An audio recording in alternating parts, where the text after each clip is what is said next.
Hello student, my name is Anuj Singh and you are watching the beautiful channel where you feel the concept. And today we are going to discuss the new topic of the chapter electrostatic potential and capacitance, and that topic is conductor or condenser. So before going to next class, recall the previous one. In previous lecture we discussed about the behavior of conductor when it plays in a uniform electric field. तो उन सारे behaviours के बारे में समझा, उसकी 5-6 properties जो show होती हैं वो समझी अपने। तो आज अपन करेंगे कंडक्टर के बारे में। अगर मैं बात करूं यहाँ पर इस चैप्टर की, तो इस चैप्टर का देखो नाम क्या चीज़ है, इलेक्ट्रोस्टैटिक पोटेंशियल एंड कैपेसिटेंस। तो यहाँ तक पोटेंशियल वाला कॉन्सेप्ट अगर मैं मानूं कि वो कंप्लीट हो चुका है। आगे वाला जो हाफ चैप्टर है कैपेसिटेंस, कैपेसिटर क्या होते हैं, इसकी टाइप्स कौन सी है, ठीक है, इसकी कैपेसिटेंस डाइलेक्ट्रिक के ऊपर आप बात करेंगे आगे, ठीक है। तो इन सारी चीज़ों के बारे में अब आप करने वाले हैं इस चैप्टर के अंदर। बढ़िया बढ़िया न्यूमेरिकल लेके आएंगे कैपेसिटर के ऊपर, पैरेलल प्लेट कैपेसिटर्स के ऊपर। तो सारी चीज़ों को शुरू करने से पहले एक सिंपल सी रिक्वेस्ट है आप सभी के सामने।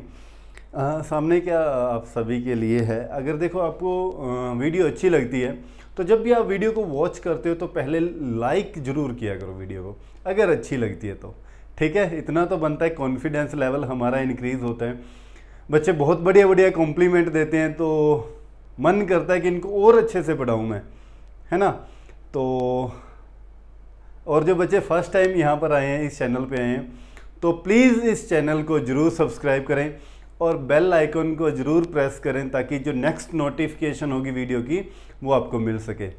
तो चलिए, इतनी होगी एडवर्टाइजमेंट चैनल की, तो आगे चलें फिर आज के टॉपिक के ऊपर, ठीक है। तो आज का टॉपिक है कैपेसिटर क्या होता है, और इसका सेकंड नेम इसको बोला जाता है कंडेंसर क्या होता है। देखो आपने नाम जरूर सुना होगा ये कैपेसिटर का, ठीक है। कैपेसिटर्स क्या होते हैं, तो अपने घर के अंदर जितनी भी ये इलेक्ट्रिकल डिवाइसेस होती हैं, चाहे मैं मोटर की बात करूं, चाहे अगर मैं फ़ैन की बात करूं, चाहे अपने आईफोन की बात करूं, तो सभी जितनी भी ये इलेक्ट्रिकल डिवाइसेस होती हैं इनके अंदर एक डिवाइस लगी होती है, उस डिवाइस को कैपेसिटर बोला जाता है, ठीक है। क्योंकि इन सभी को चलने के लिए, मूव करने के लिए एक हाई एनर्जी की ज़रूरत होती है, और ये हाई एनर्जी इनको कौन प्रोवाइड करवाते हैं, कैपेसिटर प्रोवाइड करवाते हैं, ठीक है। अपने अपने घर के अंदर देखा होगा, कूलर के अंदर, ठीक है, या फिर आपने अपने फ़ैन के ऊपर एक सेल सा टंगा होता है वाइट कलर का, है ना, ऊपर फ़ैन के। तो वो एक्चुअल में क्या होता है, वो कैपेसिटर होता है। अब अगर आप खेती बाड़ी से, फार्मिंग डिपार्टमेंट, एग्रीकल्चर डिपार्टमेंट से बिलोंग करते हो तो देखा होगा कि अपने खेत के अंदर मोटर स्टार्ट करने के लिए क्या होता है, वहाँ पर कैपेसिटर का यूज़ किया जाता है। जब भी क्या आती है, वोल्टेज कम आती है, मोटर स्टार्ट नहीं हो रही होती, तो क्या करते हैं, कैपेसिटर्स का यूज़ करते हैं, सडन एनर्जी प्रोवाइड करवाते हैं, ठीक है। किसी भी देखो एक मैं यहाँ पर बात करूँ थोड़ा सा कि किसी भी मोटर को चलने के लिए ना एक बार स्टार्टिंग करना उसका थोड़ा टफ रहता है, ठीक है। एक बार स्टार्ट हो जाए मोटर तो उसके बाद वो एक बड़े स्मूथ वे के अंदर चलती रहती है। तो मेन उसको जब स्टार्टिंग करनी होती है तो काफ़ी ज़्यादा एनर्जी की ज़रूरत पड़ती है, ठीक है। तो ये सडन एनर्जी कौन प्रोवाइड करवाते हैं, कैपेसिटर, ठीक है। तो कैपेसिटर होता क्या चीज़ है बेटे, एक ऐसी डिवाइस होती है, देखो मैंने यहाँ पर डेफिनेशन लिखी हुई है, आप लिख सकते हो डेफिनेशंस को भी। तो पहले मैं उन डेफिनेशन को समझा दूँ आपको, ठीक है। गर्मी बहुत है आज, ठीक है, लेकिन आपके लिए सब कुछ झेलेंगे, सब कुछ करेंगे, ठीक है। तो देखिए क्या चीज़ है, डेफिनेशन क्या कहती है, capacitor is a device that store electrical energy in the form of electric charge. तो कैपेसिटर क्या होते हैं, एक ऐसी डिवाइस होती है, जैसे आपने देखा होगा ना, नाम सुना होगा एक रजिस्टर, इलेक्ट्रिकल सर्किट की ये 3 डिवाइसेस के बारे में आप बात करेंगे। एक रजिस्टर के बारे में अपन ने किया हुआ लोअर क्लासेस के अंदर, अब यहाँ पर आप बात करेंगे कैपेसिटर की। आगे जब आप मैग्नेटिज्म वाला कॉन्सेप्ट स्टार्ट करेंगे तो वहाँ पर एक और डिवाइस आएगी, इंडक्टर। तो इलेक्ट्रिकल सर्किट के ये मेन 3 कंपोनेंट होते हैं, रजिस्टर, कैपेसिटर और इंडक्टर। रजिस्टर के बारे में आप किया है 10th क्लास के अंदर करके आए थे, कैपेसिटर के बारे में इस चैप्टर के अंदर करने वाले हैं डिटेल के अंदर, और इंडक्टर के बारे में आगे जब मैग्नेटिज्म करेंगे तो वहाँ करेंगे, ठीक है। तो कैपेसिटर क्या होते हैं, एक ऐसे डिवाइस होती है बेटे जो अपने अंदर क्या करती है, अपने अंदर क्या मतलब एनर्जी को स्टोर करने का काम करती है। और कैसी एनर्जी, इलेक्ट्रिकल एनर्जी। वो इलेक्ट्रिकल एनर्जी किस फॉर्म के अंदर स्टोर करेगी, तो इलेक्ट्रिकल चार्ज की फॉर्म के अंदर। ठीक है, जैसे जैसे आप किसी भी कैपेसिटर को, एक ऐसी डिवाइस को चार्ज देते जाओगे आप, तो चार्ज देने का मतलब क्या है, आप उसके अंदर एक एनर्जी को स्टोर करते जा रहे हो। That energy is known as electrical energy, जो किस फॉर्म में स्टोर हो रही है, इलेक्ट्रिकल चार्ज की फॉर्म में स्टोर होती है। ठीक है, वही तो एनर्जी आगे मोटर को प्रोवाइड करता है वो, जब उसको चलने के लिए, स्टार्टिंग के लिए जरूरत पड़ती है। ठीक है, तो कैपेसिटर क्या होते हैं, it is the device that store electrical energy in the form of electric charge. अच्छा, आप इसकी एक और डेफिनेशन भी समझ सकते हो। A capacitor is a pair of two conductor. Pair of two conductor, ये कैपेसिटर का मैंने सिंबल बनाया। एक्चुअल में ये जो कैपेसिटर है ये पैरेलल प्लेट कैपेसिटर है। इस पैरेलल प्लेट कैपेसिटर के अंदर ये जो दोनों प्लेट लगी हुई हैं, अगर मैं इसको थोड़ा सा और इस वे के अंदर बनाऊं, एक ये प्लेट है और एक ये प्लेट है। ठीक है, ये दोनों जो प्लेट्स होती हैं इनको बोला जाता है कंडक्टर। कंडक्टर के बारे में आप सारे समझ चुके हैं पहले भी। ठीक है, ये दोनों क्या होते हैं, कंडक्टर प्लेट्स होती हैं, मेटल प्लेट्स है, इनको बोला जाता है कंडक्टर। तो यहाँ पर यही बात चल रहा है, कहता है एक पेयर होता है टू कंडक्टर का। ये दो कंडक्टर हैं, एक कंडक्टर के ऊपर पॉजिटिव चार्ज है, एक कंडक्टर के ऊपर नेगेटिव चार्ज है। ठीक है, तो डेफिनेशन रिपीट करो मैं, a capacitor is a pair of two conductor of any shape. कोई भी शेप हो सकती है इन प्लेट्स की, चाहे ये स्फेरिकल कंडक्टर भी हो सकते हैं, सिलेंड्रिकल भी हो सकते हैं, ठीक है, प्लेन कंडक्टर भी हो सकते हैं। ठीक है, which are close to each other, ये एक दूसरे के क्या होती हैं, क्लोज होती हैं। And have equal and opposite charge, and have equal and opposite charge. देखो यहाँ पर जितना इस कंडक्टर के ऊपर पॉजिटिव होगा, जितना इस प्लेट के ऊपर पॉजिटिव चार्ज होगा, उतना ही इस कंडक्टर के ऊपर नेगेटिव चार्ज होगा। समझ गए। अगर ये एक कैपेसिटर है तो एक कैपेसिटर क्या होता है, एक pair of two conductor, pair of two conductor having equal and opposite charge on it, having equal and opposite charge. जितना पॉजिटिव होगा उतना ही नेगेटिव होगा। तो इस वजह से आप कह सकते हो कि एक जो कंडक्टर होता है वो इलेक्ट्रिकली न्यूट्रल होता है। समझ गए, जितना पॉजिटिव चार्ज उतना ही नेगेटिव चार्ज। तो एक conductor is a electrically neutral, net charge उसके ऊपर क्या होगा, जीरो होगा। समझ गए इस बात को। ठीक है, इसी के कंडक्टर को लेके मैंने दो बातें ये लिखी भी हैं। नेट चार्ज जो रहता है कैपेसिटर के ऊपर ऑलवेज क्या होता है, जीरो होता है, क्योंकि जितना पॉजिटिव होगा उतना ही नेगेटिव होगा।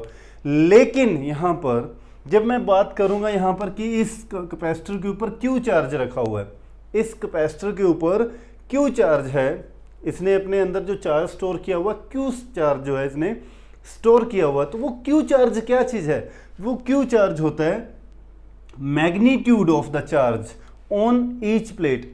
हर दोनों प्लेट के ऊपर चार्ज कितना है, उस चार्ज के मैग्नीट्यूड का नाम लूँगा मैं।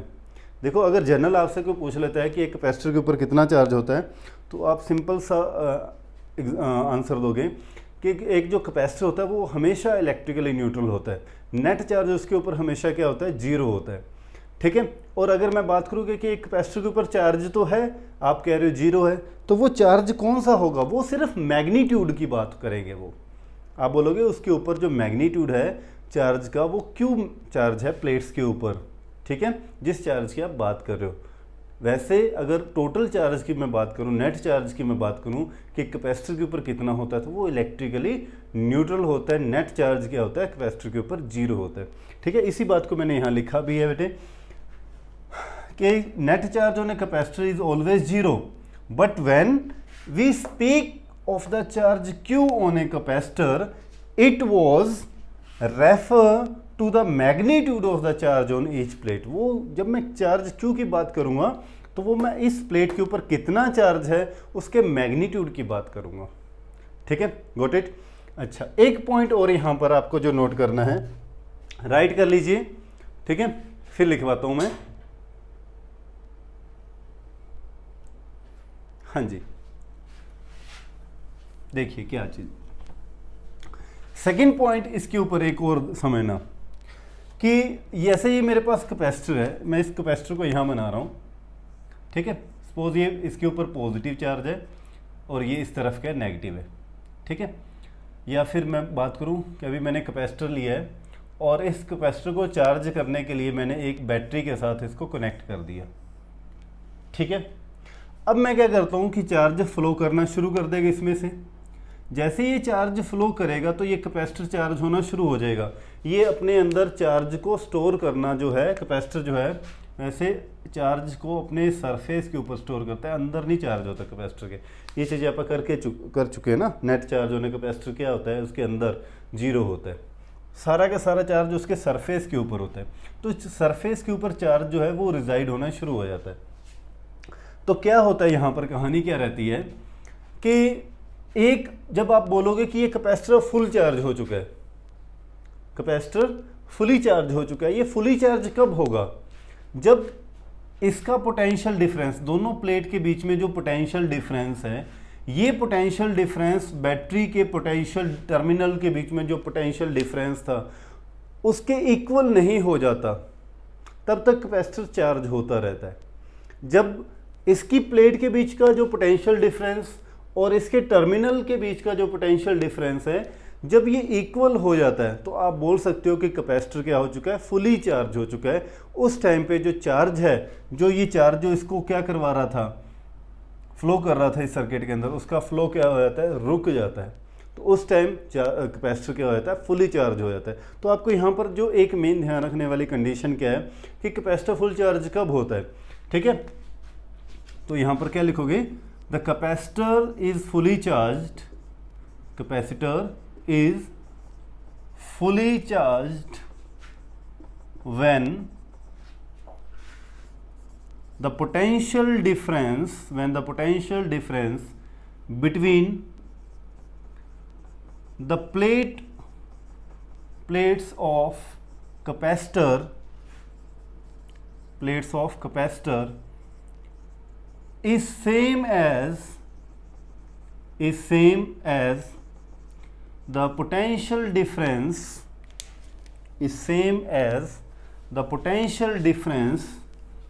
between the terminals of the battery,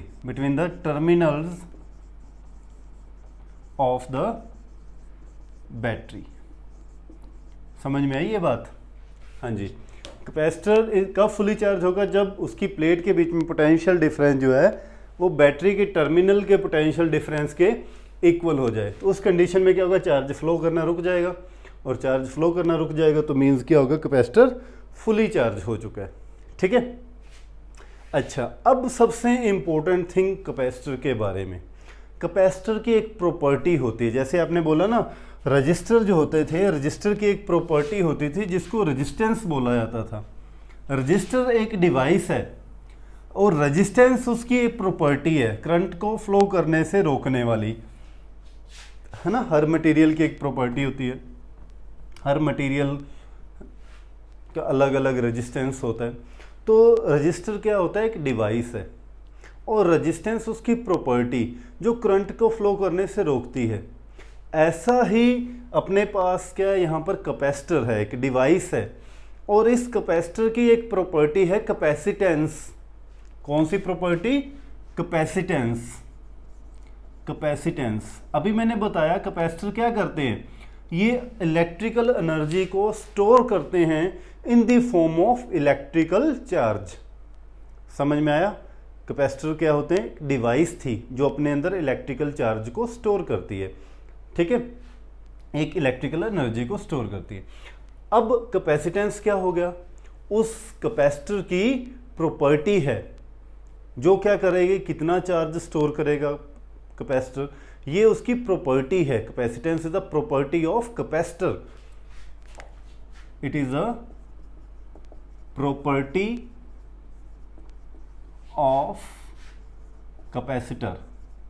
समझ रहे हो? कैपेसिटर की, कैपेसिटर बोल दूं या फिर ये क्या चीज़ है, कंडक्टर भी इनको बोला जाता है, ठीक है। इन दोनों प्लेट्स की, कंडक्टर्स की एक प्रॉपर्टी है, ठीक है। उस प्रॉपर्टी को आप बोलते हैं कैपेसिटेंस जनरल, ठीक है। अच्छा, अब देखो क्या चीज़ है कि कैपेसिटेंस जो होता है बेटे, जब आप इसको प्लेट्स को पोटेंशियल देना शुरू करोगे, या मैं बात करूं कि इसके ऊपर जैसे आपने इसको क्या किया था, बैटरी के साथ अप्लाई कर दिया,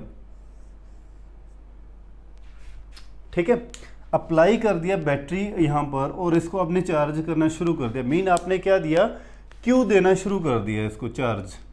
जैसे जैसे आप क्यू प्रोवाइड करते जाओगे, इसको चार्ज प्रोवाइड करवाते जाओगे, तो अभी आपने क्या बोला था, मैंने आपको पीछे वाला जो टॉपिक समझा के आया था कि ये कब फुली चार्ज हो जाएगा, जब इसको पोटेंशियल जो है, पोटेंशियल डिफरेंस इसके पोटेंशियल डिफरेंस के इक्वल ना हो जाए।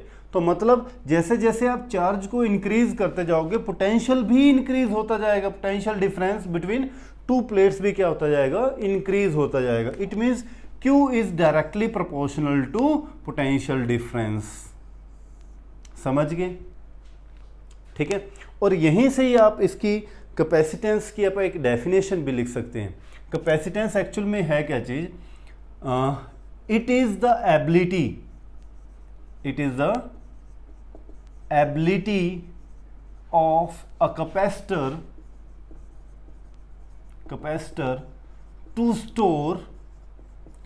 to store electrical energy. आप बोल सकते हो इलेक्ट्रिकल एनर्जी भी स्टोर कर सकता है, या फिर आप बोल सकते हो टू स्टोर इलेक्ट्रिकल चार्ज। दोनों में आप कोई भी बात बोल सकते हो, चाहे वो इलेक्ट्रिकल एनर्जी को स्टोर करे, चाहे वो इलेक्ट्रिकल चार्ज को। तो यहां पर ये देखो क्या कर रहा है, चार्ज को स्टोर कर रहा है। इसकी जो एबिलिटी है, कितना चार्ज स्टोर करेगा, कम करेगा या ज़्यादा करेगा, इसकी इस एबिलिटी को आप क्या बोलते हैं, कैपेसिटेंस, ठीक है। और जैसे जैसे आप क्या करते जाओगे, इसको चार्ज करते जाओगे, तो पोटेंशियल डिफरेंस भी क्या होता जाएगा, इंक्रीज होता जाएगा। और ये जब मैं ये प्रोपोर्शनलिटी साइन को रिमूव करूँगा यहाँ से, तो क्या आ जाएगा, Q is equal to C V, Q is equal to C V, where C क्या चीज़ है, where C is the capacitance. C क्या चीज़ है, प्रोपोर्शनलिटी कांस्टेंट जो है, इस प्रोपोर्शनलिटी कांस्टेंट को क्या बोलते हैं, कैपेसिटेंस। समझ रहे हो। तो यहाँ से कैपेसिटेंस निकालने का फॉर्मूला क्या बन गया, C is equal to Q by V, C is equal to Q by we.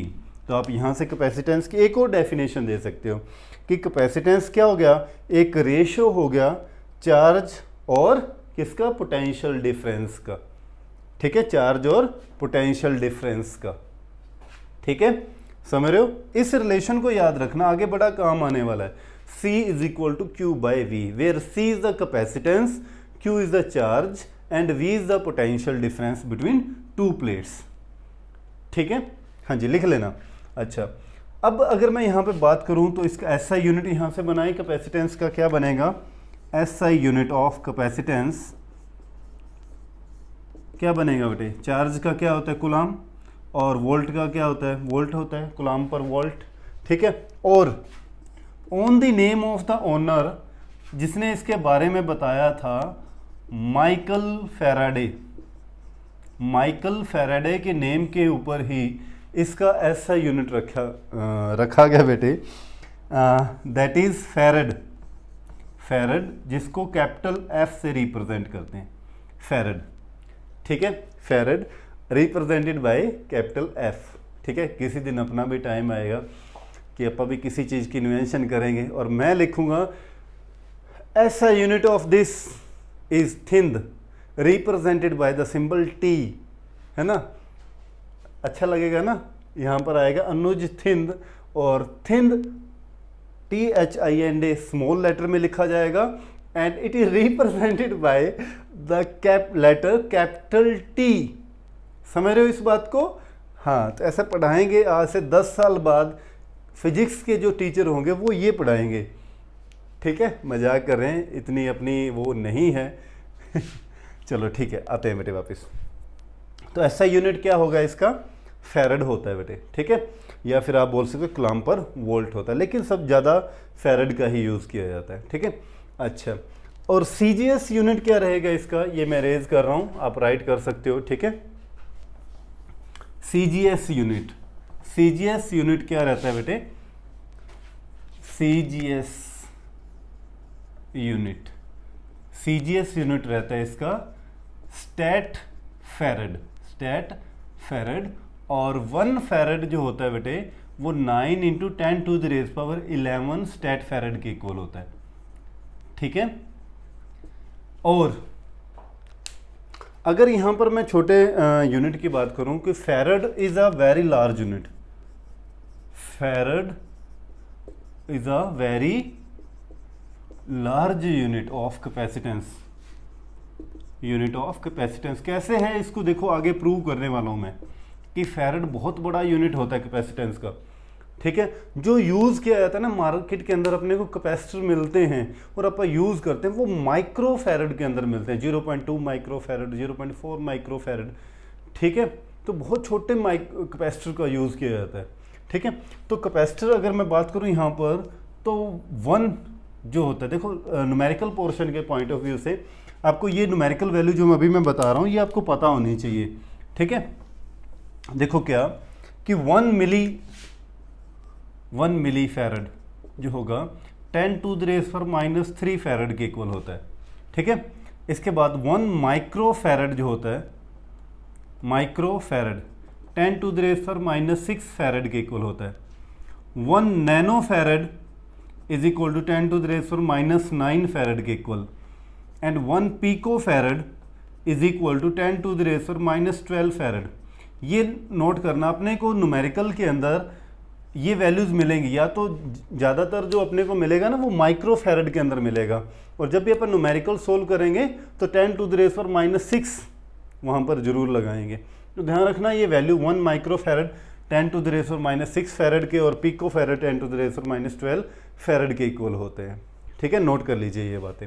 अच्छा, इसके बाद आप बात करते हैं कि डायमेंशन क्या होंगे इसके कैपेसिटेंस के। डायमेंशन आप निकाल सकते हैं इसके फॉर्मूले से कि C इज इक्वल टू क्या होता है Q/V, C is equal to Q/V। तो Q क्या क्या होता है फॉर्मूला I/T। ठीक है, और पोटेंशियल क्या होता है, potential work done per unit charge, तो W/Q, work done per unit charge, तो Q ऊपर चला जाएगा ना, तो मतलब ऊपर IT एक और लग जाएगा, तो फॉर्मूला क्या बन गया I²T²/W। वर्क डन क्या होता है, वर्क डन होता है फोर्स इंटू डिस्प्लेसमेंट, तो क्या बन जाएगा I का क्या होता है ampere square times square upon force के क्या डायमेंशन थे m1 l1 t-2, और डिस्टेंस का क्या होगा एक l और हो जाएगा, तो ये l ऊपर जाएगा, ये नीचे क्या हो गया l2 हो गया। तो अपने पास ये डायमेंशन क्या बन गया बेटे m-1, ऊपर जाएगा तो m-1 हो जाएगा, l कितने हो जाएंगे, ये 2 है ऊपर जाएगा तो -2, t कितने हो जाएंगे 2 ऑलरेडी पड़ा हुआ, नीचे वाला ऊपर जाएगा तो t 4 हो गए, और a² ऑलरेडी ऊपर है। तो डायमेंशन ऑफ कैपेसिटेंस कितना आ जाता है m-1 l-2 t4 and a²। ठीक है, तो ये अपने पास डायमेंशन है बेटे, राइट कर लीजिए। ठीक है, अच्छा अब एक चीज़ और यहाँ पर आती है कि ये जो कैपेसिटेंस है ये किन किन फैक्टर्स के ऊपर डिपेंड करता है। जैसे आप बोलते थे ना रेजिस्टेंस, अगर मैं रजिस्टर की बात करूँ तो रेजिस्टेंस कुछ फैक्टर्स के ऊपर डिपेंड करता था। ठीक है, जैसे यहाँ पर एक इम्पोर्टेंट थिंग मेरे दिमाग के अंदर आई, राइट कर लिया ना आपने, इरेज कर रहा हूँ। जैसे आप कहते थे कि V is equal to IR होता है, V is equal to IR, Ohm's law, V is equal to IR and R is equal to V/I। बड़ा लॉजिकल ये थिंग है बेटे। तो देखने में तो लगता है कि रेजिस्टेंस V और I के ऊपर डिपेंड करेगा। ठीक है, फॉर्मूले के अकॉर्डिंग तो लगता है रेजिस्टेंस V और I के ऊपर डिपेंड करेगा, लेकिन रेजिस्टेंस V और I के ऊपर डिपेंड करता ही नहीं है। वो किन किन फैक्टर्स के ऊपर डिपेंड करता है, length of conductor, area of conductor, nature of material जिससे वो बना हुआ है उसके ऊपर, टेम्परेचर के ऊपर, इन फैक्टर्स के ऊपर डिपेंड करता है, V और I के ऊपर डिपेंड नहीं करता।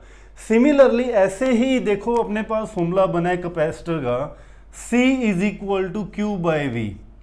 तो जो कैपेसिटेंस होता है ये ना तो Q के ऊपर डिपेंड करता है ना ही ये V के ऊपर डिपेंड करता है। पॉइंट को ध्यान रखना, नोट करना इस बात को। कैपेसिटेंस जो होता है does not depend on Q and V, ये इनके ऊपर डिपेंड नहीं करता। पॉइंट को लिख देता हूं मैं, capacitance do not depend on Q and V। Q समझ रहे हो, charge on plates, charge on capacitor, and V is the potential difference between the plates of the capacitor. ठीक है, अच्छा अब ये फिर डिपेंड किसके ऊपर करेगा, अब किसके ऊपर डिपेंड करेगा, किन किन फैक्टर्स के ऊपर डिपेंड करेगा? तो ये डिपेंड करेगा, it depend on shape and size, shape and size of conductor.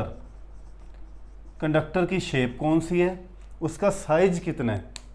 ठीक है, जितना ज़्यादा उसका साइज होगा उतना ही ज़्यादा उसके ऊपर चार्ज होगा, और जितना उसके ऊपर ज़्यादा चार्ज होगा उतनी ही उसकी कैपेसिटेंस ज़्यादा होगी।